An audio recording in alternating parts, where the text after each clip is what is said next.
Kita mo ang katarantaduhan ng gobyerno na to. Yung sinakyan ni Pangulong Rodrigo Duterte na Oreplano, no? Ang nagbayad yung gobyerno ng Pilipinas. 'Di ba? Gamit pa ang pera ng taong bayan upang gumasta ng milyon-milyon pangbayad sa Oreplano na sinakyan ni dating Pangulong Rodrigo Duterte. Pera ng taong bayan ho yan. Kung wala kayong kinalaman sa pagka-aresto ni dating Pangulong Duterte, bakit kayo ang nagbayad? Kayo ang naggastos para madala yung tao doon sa ibang bansa, sa Netherlands. Di ba?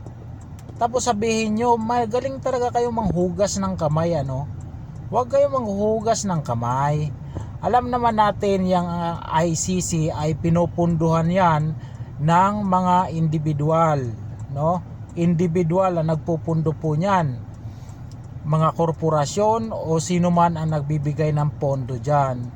Sa hinala ko, baka naman itong mga kamakaliwang grupo malaki ang pinundo sa ICC. Bakit?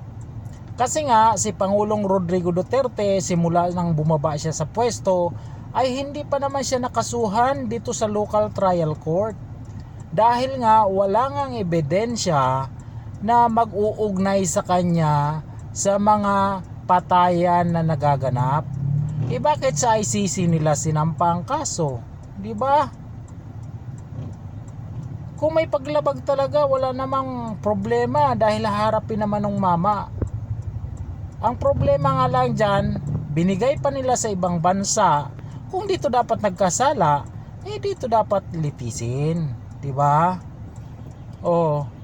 Tapos patay Malaysia to si Bongbong Marcos. Wala daw silang kinalaman.